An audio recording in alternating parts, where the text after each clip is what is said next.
Good morning students. आप सभी ने 11th चैप्टर सहकारिता पढ़ा था।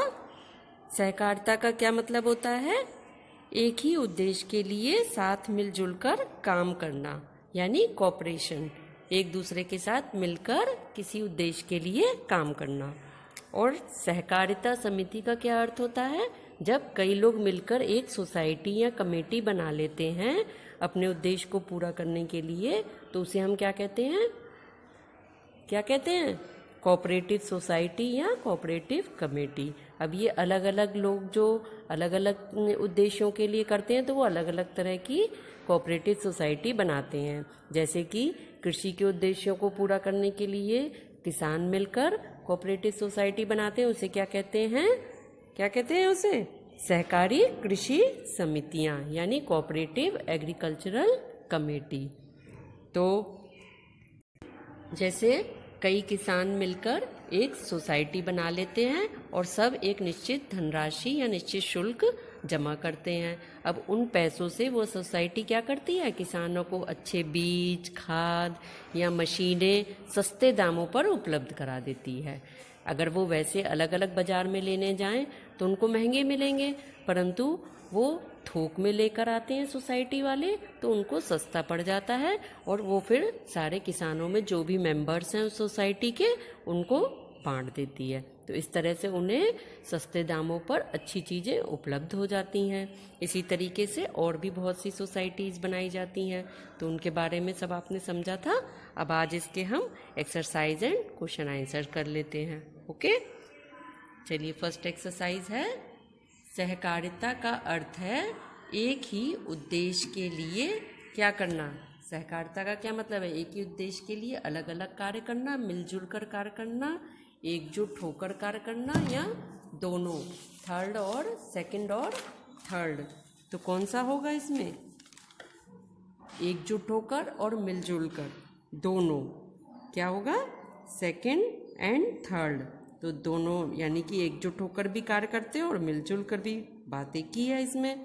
तो सेकंड और थर्ड दोनों वाला ऑप्शन सही होगा। कौन सा? ये वाला। नेक्स्ट क्या है? सभी सदस्यों को अधिकार प्राप्त होते हैं। सभी सदस्यों को कैसे, जो इस कमेटी के सदस्य होते हैं उनको कैसे समान अधिकार प्राप्त होते हैं? असमान, कुछ या ज्यादा। तो सभी सदस्यों को समान अधिकार प्राप्त होते हैं। समान यानी एक बराबर, जितने कैंडिडेट्स हैं उसके, उन सभी को एक बराबर अधिकार प्राप्त होते हैं। नेक्स्ट है, सहकारी समितियां गांव तथा नगरों में उपभोक्ता को मूल्य पर वस्तुएं बेचती हैं। तो सहकारी जो समितियां होती हैं, कोऑपरेटिव सोसाइटी, वो गांव और शहरों में उपभोक्ता को यानी कंज्यूमर्स को कैसे दामों पर वस्तुएं बेचती हैं? उचित, अनुचित, कम या अधिक। तो ज़्यादा दामों में, कम दामों में, या उचित या अनुचित। तो इसमें क्या आएगा? उचित। उचित यानी सही, जो सही मूल्य है उन दामों पर वस्तुएं बेचती हैं। नेक्स्ट, आवश्यकताओं की वस्तुएं खरीदने व विवाह आदि के लिए उधार देती हैं। तो आवश्यकता की वस्तुएं खरीदने के लिए और विवाह के लिए कौन उधार देता है? सहकारी बैंक। सहकारी बैंक यानी कोऑपरेटिव बैंक जो होते हैं, वो ज़रूरत की वस्तुएं खरीदने और विवाह के लिए अगर किसी व्यक्ति को उधार पैसे चाहिए तो वो कोऑपरेटिव बैंक यानी सहकारी बैंक से ले सकता है। नेक्स्ट क्या है exercise? Fill in the blanks. First one, आपसी का ही दूसरा नाम सहकारिता है। तो आपसी किस चीज़ का? सहयोग। किसका? आपसी सहयोग का ही दूसरा नाम सहकारिता है। सेकंड, कई विद्यालयों में सहकारी समितियां बना लेते हैं। कई विद्यालयों में क्या है? विद्यार्थी सहकारी समितियां बना लेते हैं, यानी कि कई स्टूडेंट्स मिलकर कोऑपरेटिव सोसाइटी बना लेते हैं और फिर स्टेशनरी, बुक्स आदि का इंतजाम वो मिलजुल कर सस्ते दामों पर कर लेते हैं। ठीक। नेक्स्ट क्या है? सरकारी बैंक सीधे को भी धन उधार देते हैं। तो जो कोऑपरेटिव बैंक होते हैं वो सीधे किसको? जनता, सीधे जनता को भी धन उधार देते हैं। ऐसा नहीं है कि सिर्फ कोऑपरेटिव सोसाइटीज़ को ही वो धन उधार देते हैं, कोऑपरेटिव सोसाइटीज़ के मेंबर्स को ही धन देते हैं उधार में। सीधे जनता कोई जो जनता है उसमें से भी कोई जाकर धन उधार ले सकती है। उनका अपना प्रोसेस होता है, उसके अकॉर्डिंग वो देते हैं। नेक्स्ट, प्रत्येक अधिक से अधिक लाभ उठाना चाहता है। प्रत्येक कौन अधिक से अधिक लाभ उठाना चाहता है? प्रत्येक व्यापारी। कौन? व्यापारी। तो क्या पढ़ेंगे हम फोर्थ में? प्रत्येक व्यापारी अधिक से अधिक धन का लाभ उठाना चाहता है। इसीलिए ही लोग इस तरह की सोसाइटीज बनाते हैं जिससे उन्हें सही दामों पर चीज़ें उपलब्ध हो सके। ओके, नेक्स्ट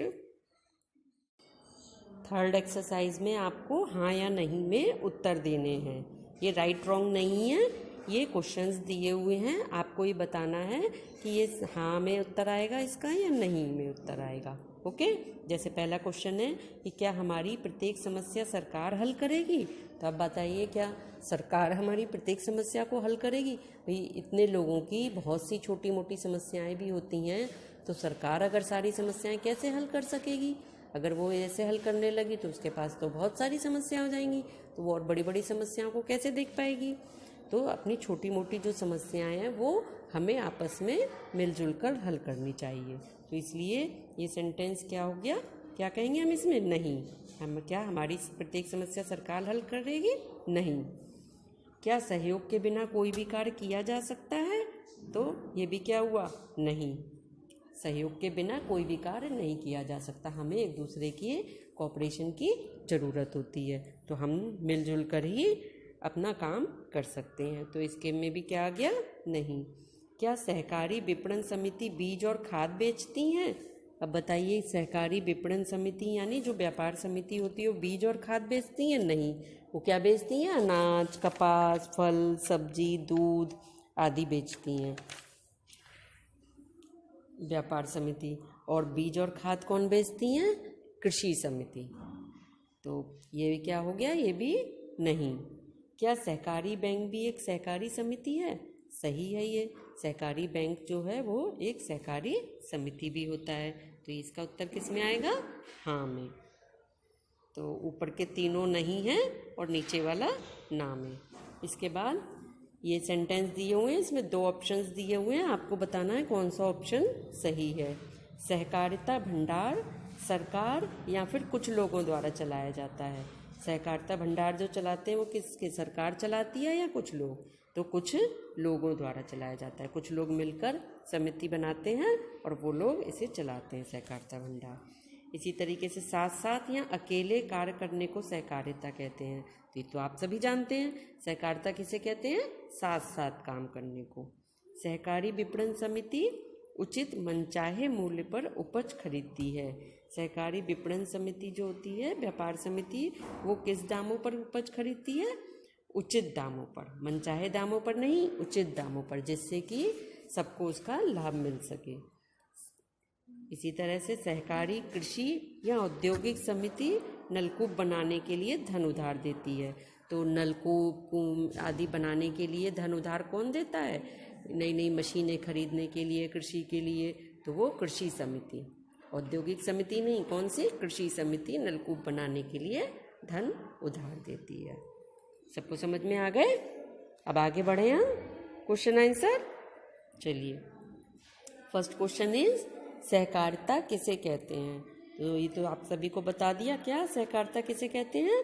एक ही उद्देश्य के लिए साथ साथ मिलजुल कर काम करना क्या कहलाता है? सहकारिता है। तो एक ही उद्देश्य के लिए साथ साथ मिलजुल कर कार्य करना ही सहकारिता है।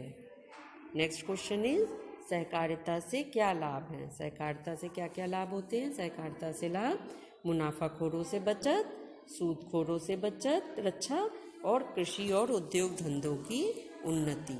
तो कैसे होता है? क्योंकि जब कुछ लोग मिलकर इसको एक सोसाइटी बना लेते हैं और वो सीधे वहीं से संपर्क करके माल को खरीदते हैं जहाँ से माल का प्रोडक्शन होता है। तो इससे माल जो है कई व्यापारियों के हाथों से होता हुआ नहीं आता, जिससे कि उसमें जो प्रॉफिट है वो सीधे जनता को मिल जाती है जो सोसाइटी के सदस्य हैं।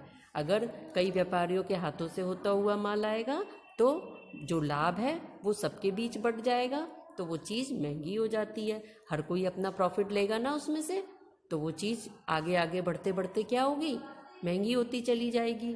तो इसलिए इसमें क्या होता है सहकारिता में कि मुनाफाखोरों से बचत होती है। डायरेक्ट चीज़ खरीद के जिन लोगों को समिति के सदस्यों को चाहिए होती है उनको उचित दामों पर बेच दी जाती है। सूदखोरों से रक्षा, इसमें रिश्वत लेने वालों से भी रक्षा होती है कि किसी ने काफ़ी माल इकट्ठा करके अपने पास इकट्ठा कर लिया, अब उसके बाद वो अपने मनचाहे दामों पर बेच रहा है, तो इस तरह से वो रिश्वत लेते हैं। क्योंकि अगर उनके एक आदमी के पास किसी तरीके का माल ज़्यादा है और बाज़ार में अगर वो उपलब्ध नहीं हो रहा है तो वो रिश्वत लेके ज़्यादा दामों पे बेचेगा, तो इससे भी बचत हो जाती है। कृषि और उद्योग धंधों की उन्नति भी होती है। गरीब किसान जो खुद ज़्यादा पैसा नहीं लगा सकते हैं अपनी खेती के लिए, तो वो क्या करते हैं, किसान हो या छोटे मोटे उद्योग धंधे करने वाले लोग भी हैं, तो वो जब मिलजुल कर अपनी समिति बना के सामान खरीदते हैं तो उनको सस्ता पड़ता है, तो उद्योग धंधों की भी उन्नति होती है। ठीक। सहकारिता हमें मुनाफाखोरों से किस प्रकार बचाती है? सहकारी समिति थोक में अच्छा व सस्ता सामान खरीदकर अपने सदस्यों को कम लाभ लेकर उचित मूल्य पर बेचती है। इस तरह उपभोक्ता मुनाफाखोरों से बच जाता है। सहकारी समिति क्या करती है, तो आपको भी पता है ना कि थोक में, क्वांटिटी में अच्छा और सस्ता सामान खरीदती हैं और अपने सदस्यों को कम लाभ लेकर, ऐसा नहीं कि मनचाहे दाम लेकर बेच रही हैं, कम लाभ लेकर बेचती हैं, तो उपभोक्ता को मुनाफाखोरों से बचत हो जाती है। नेक्स्ट क्वेश्चन इज, ग्राहक तक पहुंचते पहुंचते वस्तु का मूल्य क्यों बढ़ जाता है? कोई भी चीज़ कितने दाम में बन रही है, लेकिन जब वो ग्राहक तक पहुंचती है तब उसका दाम इतना अधिक क्यों बढ़ जाता है? बाजार में प्रत्येक वस्तु विभिन्न व्यापारियों के हाथों से गुजरती है। प्रत्येक व्यापारी अधिक से अधिक लाभ उठाना चाहता है। इस प्रकार ग्राहक तक पहुंचते पहुंचते वस्तु का मूल्य बढ़ जाता है। अब जैसे कोई चीज़, मान लिया एक किताब आपकी, या कोई भी खिलौना ही ले लीजिए आप, कोई एक खिलौना फैक्ट्री में बना, उसकी मेन कीमत क्या है, 10 रुपये है। अगर उस खिलौने की कीमत 10 रुपये है, अब वो खिलौना वहाँ से क्वांटिटी में किसी एक ने लिया, किसी ने उसको खरीदा इकट्ठा बाज़ार में बेचने के लिए, अब उसने लिया, अब उसके बाद उससे किसी और ने लिया, दुकानों पे बेचने के लिए लिया, फिर वहाँ से छोटे मोटे दुकानदारों ने लिया। तो इस तरीके से एक से दूसरे, दूसरे से तीसरे, एक शहर से दूसरे शहर, दूसरे शहर से तीसरे शहर भी माल जाता है, तो उससे सामान क्या होता है, महंगा होता चला जाता है। जितने लोगों के हाथों से गुजरता है उतने सभी लोग अपना अपना उसमें लाभ लेते हैं। बिना लाभ के तो कोई काम करेगा नहीं, तो हर कोई अपना उसमें लाभ जोड़ते जाते हैं, जिससे वह चीज़ महंगी होती चली जाती है। तो समझ में आ गया आपको क्वेश्चन आंसर्स? तो सबको ही ये सभी क्वेश्चन आंसर्स कॉपी पर करने हैं। एक्सरसाइज भी, फर्स्ट एक्सरसाइज आप बुक पर ही कर लीजिएगा। ओके, फर्स्ट एक्सरसाइज बुक पर कर लीजिएगा, बाकी सभी एक्सरसाइज और क्वेश्चन आंसर कॉपी में कर लीजिएगा। Okay, bye bye.